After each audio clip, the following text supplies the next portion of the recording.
Գլխավոր խնդիրը հետևյալն է. մեր երկրում կան մեծ թվով քաղաքական հետապնդումների ենթարկվող անձինք, նրանց մի մասը ճաղերի հետևում են, նրանց մյուս մասի նկատմամբ քրեական գործեր կան եւ թեև այս պահին չեն գտնվում բանտերում, սակայն տարբեր ապօրինի գործերը շարունակում են կախված մնալ։ Երկրորդ բլոկը, որը անմիջապես վերաբերում է այս ակցիային, վերաբերում է Բաքվի բանտում գտնվող մեր հայրենակիցների խնդրին, թեև հայտարարվում է 23 հայի մասին, Ադրբեջանը 23-ի մասին է հաստատում, բայց իրականում պատերազմից հետո տարբեր փաստերով ամրագրվել է շուրջ 8 տասնյակ հայի ադրբեջանական վերահսկողության տակ գտնվելը, որը Ադրբեջանը մինչև այս պահը երգում է։ Ինքս կարևորում եմ նաև այս խորհրդանշական օրը տարբեր ուժերի, նաև հասարակական կազմակերպությունների կողմից այս թեմայի հետ կապված ամրագրումները, որտեղ սա այն հերթական օրերից է, որ նմանատիպ ակցիաներ իրականացվում են։ Բարեբախտաբար պետք է նշեմ, որ միայն խորհրդանշական օրերը չէ, որ ժամանակ հիշում են մարդկանց կամ այդ մարդկանց գոյությունը, տարբեր ուժեր, տարբեր գործիչներ, տարբեր ֆորմատներով անընդհատ հիշեցնում են ոչ միայն Հայաստանում մեր հանրությանը, այլ նաև միջազգային կառույցներին, ոչ միայն այն մասին, որ մեր երկրում կան այդպիսի կարգավիճակ ունեցող մարդիկ, կամ ոչ միայն այն, որ Բաքվի բանդերում հայեր կան, այլ նաև հիշեցնում են միջազգային տարբեր կառույցներին իրենց լիազորությունները, իրենց գործառույթները եւ իրենց առաքելության մասին, որոնք հռչակվում են, սակայն ընտրովի են կիրառվում։ Ինչու են ընտրովի կիրառվում։ Գիտեք, տարբեր կառույցների դեպքում տարբեր են, հիմնականը, որը դիտարկելի է այսօր, դրանք աշխարհի քաղաքական շահերն են եւ կա կոնկրետ քաղաքականություն, որը դիտվել է 2018 թվականը լրիվ այլ ձևով, 2018-ի այդ իրադարձությունից հետո լրիվ այլ դրսևորումներ է ստացել եւ միևնույն իրավիճակի, միևնույն իրադարձությունների հետ կապված Եվրոպական միության եւ տարբեր միջազգային կառույցների մոտեցումները եղել են եւ ուշադրությունը եղել են տարբեր։ Այն ինչ որ այս տարիների ընթացքում, այս 7-8 տարիների ընթացքում արձանագրվել է Հայաստանում, սրանք աննախադեպ են եւ վերջին երրորդ հանրապետության 3 տասնամյակի ընթացքում պարզապես չարձանագրված։ Կան օրինակներ, որոնք որևէ պայմաններում ամենածանր իրավիճակներում, նույնիսկ 90-ականներին, երբ որ նոր էր երրորդ հանրապետությունը ձևավորվում, նույնիսկ այդ ժամանակ իրենց արձանագրումը չեն ստացել եւ մեծ թվով կառույցներ, որոնք միջև այդ շատ չնչին կամ նույնիսկ իրավական որևէ կոնտեքստ չունեցող թեմաների շուրջ մշտական հայտարարություններ են արել 2018-ից հետո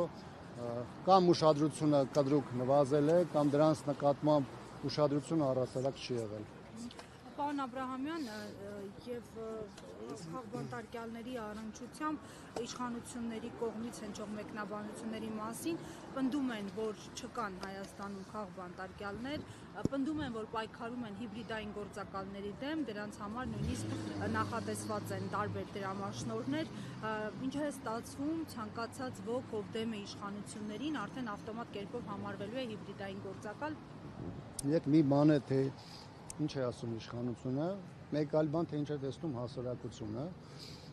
բռնություններ, կալանավորումներ, բանտերում մարդկանց մեծաթիվ ներկայություն եւ իշխանության կողմից ներկայացվող կեղծ մեղադրանքներ, որոնք նույնիսկ թեմայի կամ մասնագիտական մեծ հնարավորություններ չունեցող մարդկանց համար էլ ակնհայտ է, որ դրանք ակնհայտորեն կեղծված են։ Ովքեր խոսում են բաներ, որոնք տարբերվում են իշխանության մոտեցումներից, դիրքորոշումներից, միանգամից հռչակվում են հանցագործներ, դրանց տարբեր պիտակներ են կպցնում, իրավապահ համակարգը աշխատում է այդ ուղղությամբ եւ այլն, եւ այս իրավիճակում կրկնում եմ, հանրության համար է արդեն ակնհայտ դարձել, թե ինչ է իրականում տեղի ունենում, ում հետևից է գնում իշխանությունը, որովհետեւ իրական հանցագործները վխտում են փողոցներում, մեր պետության դեմ հանցագործություն իրականացած իշխանությունը նստած է իր աթոռներին եւ այս պարագայով սա մի բան է, որը շատ ավելի ակնհայտ է դարձել մեր հասարակության շատ մեծ շերտերում։ Պարոն Աբրահամյան, եւ քանի որ այսօր մարդու իրավունքների պաշտպանության միջազգային օրն է, մենք ինչով կարող ենք վերջին 1 տարում հպարտանալ մարդու իրավունքների պաշտպանության առումով։ Գիտեք, իմ համար այս իրավիճակում կարևորում են բոլոր այն մարդիկ, այն կազմակերպությունները, այն ուժերը, որոնք չեն հանձնվում, ովքեր շարունակում են աշխատել զեկույցներից մինչև հրապարակային խոսք, որտեղ մեր օրերում, երբ որ ազատ խոսքը դարձել ըստ էության այս իշխանությունների համար պատժելի, յուրաքանչյուրի ըմբոստության արտահայտումը եւ իշխանության այս մերժողական քաղաքականության դեմ պայքարելը յուրաքանչյուրի պարագայում դարձնում է մեր իրականության համար բավականին դրական։ Այսօր արեք նաեւ չմոռանանք, որ նաեւ Լեռնային Ղարաբաղի Հանրապետության Սահմանադրության օրն է, սա հանրաքվեի օրն է առաջին հերթին, որը հետագայում նաեւ Սահմանադրությունը ընդունվեց եւ սա մի թեմա է, որը իշխանությունը հետևականորեն փորձում է փակել, սակայն դա որևէ ձևով նրան չի հաջողում, որովհետև միջազգային իրավունքը այն ինչ որ սահմանում է, այն ինչ սահմանվել է ինքնորոշման իրավունքի սկզբունքի ձևով, դրանք 3 տասնամյակ եղել են իրականություն եւ թեև Լեռնային Ղարաբաղի Հանրապետությունը պաշտոնապես չի ճանաչվել, սակայն եւ բանակցային գործընթացը, որի փաստաթղթերի մի մասը իդեպ վերջերս հրապարակվեց, եւ նաեւ process-ի ողջ ընթացքը ցույց են տվել, որ Հայաստանը, Արցախը եւ Մինսկի խմբի համանախագահ հիմնական երկրները, որոնք նաեւ ՄԱԿ-ի Անվտանգության խորհրդի անդամ 3 երկրներից էին, Միացյալ Նահանգները, Ռուսաստանը եւ Ֆրանսիան, ունեցել են մոտեցում, որի հիմքում ըստ էության Արցախում ազատ կամարտայության իրականացման միջոցով պարտադիր իրավաբանական ուժ ունեցող հանրաքվեի գաղափարն էր եւ բոլոր այն կառույցները, որոնք ենթադրում են, բոլոր այդ քայլերը, որոնք ենթադրում են այդ process-ի հիմքում հանրայնացված են եւ այլևս որևէ իշխանություն, առաջին հերթին այս իշխանությունը որևէ ձևի շահարկելու հնարավորություն այլևս չունի։ Պարոն Աբրամյան, բայց մի ճշգրտում էլի իշխանությունները ասում եք փակում են, փորձում են փակել Արցախի էջ, օբյեկտիվ առումով այս պահին այն գործընթացները, որոնք վարում է Հայաստանի Հանրապետությունը, մեզ այլընտրանքի հնարավորություն թողնում է տարածաշրջանում Հայաստանի Հանրապետության դիրքերը զգալիորեն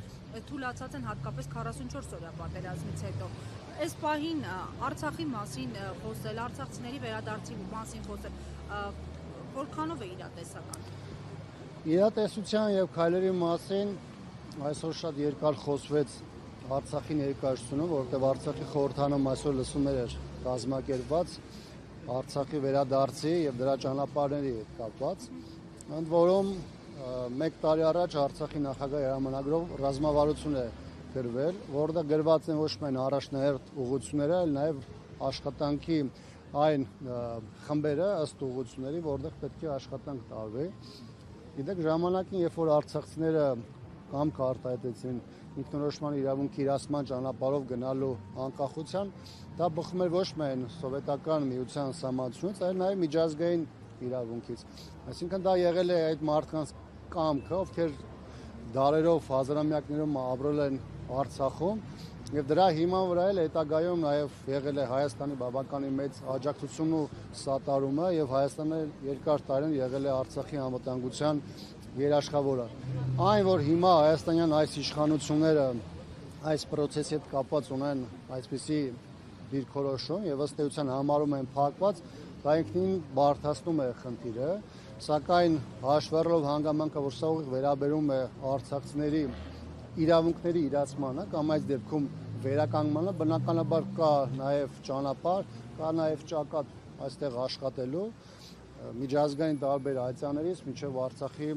հոգևոր մշակութային ժառանգության պաշտպանության այդ հարցեր եւ բնականաբար եղած հնարավորությունները, որքան դրանք կլեն, պետք է դրանցից օգտվել եւ այդ ուղղությամբ աշխատանք տանել։ Պարոն Աբրամյան, միջազգային իրավունքից խոսեցիք, այսօր նաև անհայտ կորած անձանց թեմայով էր ասուլիս կազմակերպվել եւ այնտեղ իրավապահները ահազանգում են, մասնավորապես հարցին պատասխանելով, թե միջազգային դերակատարները ինչ կարող են անել այն պարագայում, երբ որ պետությունը օրինակ չի առաջարկում քայլեր ձեռնարկել եւ ձեռնունայն է մնում, նշեցին, որ ըստ էության, եթե չկա պահանջ պետության կողմից, միջազգային հանրությունը քայլեր քայլեր չի ձեռնարկելու եւ առաջարկ չի ներկայացնելու։ Այս կոնտեքստում, եթե մեր իշխանություններն էլ 2026-ին վերընտրվելու բարձր շանս են տեսնում Արցախի հարցի հետ վերադարձի միջազգային իրավունքի տեսանկյունից, երբ իրենք ամեն դեպքում լուրեն եւ ինչպես նշեցի, պահանջարկ չկա, որպեսզի իրենք առաջարկ անեն, ինչպես եք անում։ Գիտեք, Ձեր քայլերը որպես ընդդիմություն եւ իրավունքների վերականգնման մասով իհարկե կա մի քանի հարթություն։ Մի հարթությունը եւ դրանից կարևորը դա պետության պահվածքն ու գործողություններն են, որոնք միջազգային կառույցներում իրականացում են, այն բոլոր կառույցների հետ, որոնք զբաղվում են նմանատիպ գործառույթներով։ Այն հանգամանքը, որ Հայաստանի իշխանությունը այսպիսի այսօրվա դիրքում է, դա բնականաբար դժվարացնում է խնդիրները եւ այդ խնդիրների ոչ միայն բարձրաձայնումը, այլ դրանց մեծ թափ հաղորդելը։ Մյուս կողմից հաշվառելով այն հանգամանքը, որ սա վերաբերում է առանձին իրավունքի տեսանկյունից թեմաների, որոնց հետ կապված մարդիկ եւս անհատական սկզբունքով նաեւ տարբեր հասարակական կազմակերպությունների իրավապաշտպաններ են աշխատում, նաեւ աշխատանքը գնում է այդ ուղղությամբ։ Համաձայն եմ այն հանգամանքին, որ լրիվ այլ է իրավիճակը, երբ որ պետությունը է մտնում այդ process-ի իրացմանը եւ դնում է իր ռեսուրսները, լրիվ այլ բան է, երբ որ դա լինում է անհատական կամ հասարակական կազմակերպությունների կամ նույնիսկ ընդդիմադիր ուժերի մակարդակով։ Սակայն խնդիրը նվազագույնը ակտուալության մեջ պահելու, նվազագույնը օրակարգ պահելու համար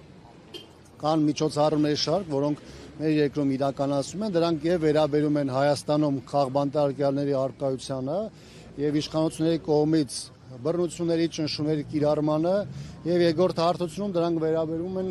Բաքվի բանտում գտնվող հայերին եւ նաեւ այն հայերին, որոնց հետ կապված Ադրբեջանը հաստատում չունի, բայց ինչպես արդեն նշեցի, տարբեր փաստական տվյալներ կան ձեռք բերված 8 տասնյակ հայերի այնտեղ գտնվելու մասին։